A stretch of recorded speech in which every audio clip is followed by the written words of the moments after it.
Hello, my name is Joey Klinger. I serve as pastor of Good Shepherd Lutheran Church and as the Synod Parliamentarian.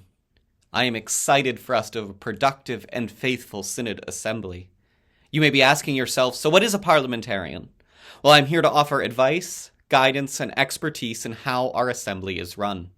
Our assembly needs rules for gathering and discussion, and our Synod Constitution states that these rules come from the Robert's Rules of Order. Now, I don't have time to take you through all of Robert's rules, but if you have served on your church council or any other board or organization, you've probably used a form of these rules. My goal in the next few minutes is to take you through what to expect of our assembly, how we will run our assembly, and to introduce you to the tools you will need. First, before you come to assembly, you should take time to read through all the documents that are listed on the Ministry Link website. These include things like the budget we will be voting on, possible changes to the Synod Constitution, the nominees who are up for election, and any memorials that are proposed. If you'd like to find those documents, they are on the Synod website at ministrylink.org/2025-synod-assembly. Again, it is recommended you look at these documents beforehand. Also, before the assembly, it is recommended that you download these documents to your mobile device or pad so you can reference them throughout the assembly. We will project what is being discussed at the time of the assembly at the front of the assembly space, but it is also often easier for you to have your own copy of the documents. There will not be Wi-Fi available for everyone in the assembly hall, which is why it is recommended you pre-download the documents before the assembly. Let's go through some of these documents. The first and probably most important document is the agenda. This agenda will guide when we meet and what we discuss in those meetings.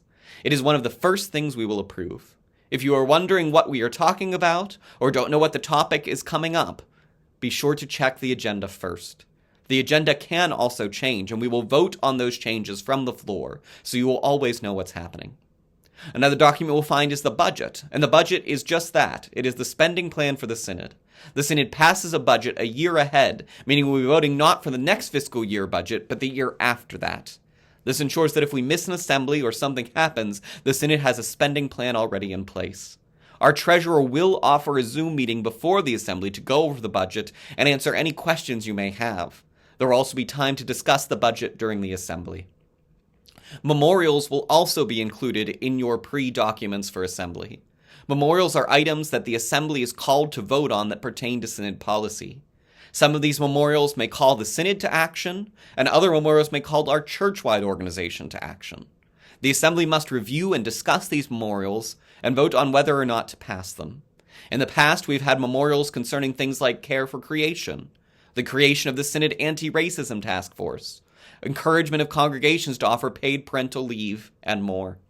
Memorials that are submitted by the deadline will be included in your pre-assembly documentation. Finally, you will find in your pre-assembly documentation the nominees for Synod-wide positions. These will usually include a photo and bio of the person who is nominated for the position. Be sure to review all the nominees before voting so you know who you want to vote for. And speaking of voting, we will be doing lots of voting on multiple topics this assembly. For more general votes, ones that don't require such specificity in vote count, like the acceptance of the agenda, we will make use of green and red cards you will be given when you arrive at assembly. A raised green card means a yes vote, and a raised red card means a no vote. The bishop or whoever is chairing the meeting will indicate when you are to vote and to hold up your cards. For votes that need more specificity, we will be using paper ballots. We will be voting over the assembly on candidates for Synod Council, candidates for various committees, and a new Synod Vice President. We will also vote on the budget for the future of the Synod, as well as any proposed memorials. The process for voting for nominees differs slightly from voting for budget and memorials, so we're going to go through each of those separately. First, we'll look at nominations. For positions throughout the Synod, you will hear a nomination report at the assembly. If a position has one nominee and one position open, you will hear the name of the nominee and the position read. And then the floor will be open for other nominations, meaning someone else can be nominated for that position from the floor that has been stated. Nominations from the floor can be made at that time. If you wish to nominate someone from the floor, please make sure you clear it with the nominee before nominating them. If there is a nominee from the floor, they will have to fill out nomination paperwork to be added to the ballot that will be voted on later. If, however, there are no nominees from the floor and we still only have one person per one position open, then that person will be declared elected, as they are the only person running, and we will not vote on them later. If a position is left vacant, with no nominees presented and no nominations from the floor, then the Synod Council will appoint someone to that position at a later date. So for nominations, listen to the report from the nominating committee. That is your only time to add nominees from the floor. Then later we will vote on the positions that need a vote because there are more nominees than open positions. Now we will also be voting on budgets and memorials, and voting on them is a little different. The budget has been provided to you and comes to the Assembly already proposed by Synod Council, the Board of the Synod. This means you will see it presented, the Synod Treasurer will make comments about the budget, and then we will have discussion and vote. Similarly, some memorials come from Synod Council and some from members of our congregations. The memorials will be presented by the people who submitted them. Then there will be time for discussion and debate. If you have something to say during this time of discussion and debate, that is when you can approach one of the numbered microphones that you will see throughout the space. Please be sure you have your green card or your red card showing when you approach the microphone to indicate if you wish to speak in favor of passage or against passage of whatever it is we are discussing at the time. Green is in favor, red is against. We try and alternate between in favor and against arguments as we debate. If you have a procedural question or a question of clarity, that is when you can approach the microphone with your white card. Please do not speak at the microphone until you are called on by the chair, which most of the time will be our bishop. Once you have spoken, please remain at the mic, especially if you are asking a question, so that we can be sure we address it appropriately.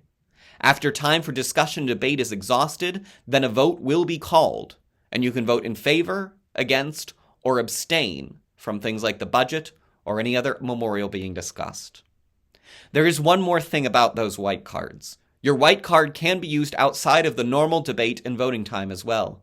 If you have a question about procedure, if you have a question about what's going on, you can flash your white card and approach a microphone, and once the chair recognizes you, you can ask your question. Remember, always wait for the chair to recognize you before you start speaking at the microphone. I would encourage you, however, in order to save time, to first ask those around you for help before holding up the entire assembly to ask a question at the microphone. You can also use your white card to end debate on an issue by calling the question. Calling the question means ending debate and discussion and forcing a vote on what is currently before the assembly. If you call the question, it will force all of us in the assembly to vote on if we are ready to end debate. If the assembly votes to end debate, then we will immediately have a second vote on what's before us. If the call the question vote fails, then the debate time will continue. Finally, I encourage you to have fun and soak up the experience that is Synod Assembly. It is very rare that our whole synod gathers together to worship, make decisions, and be together. So try and learn, try and grow, try and experience and be a part of all you can. If you have any questions about procedure, you can reach out to me directly. My email is jklinger, that's Klinger, at luth, L-U-T-H, good, G-O-O-D, shep, S-H-E-P.org. Again, that's jklinger at luthgoodshep.org. I look forward to seeing all of you at Assembly.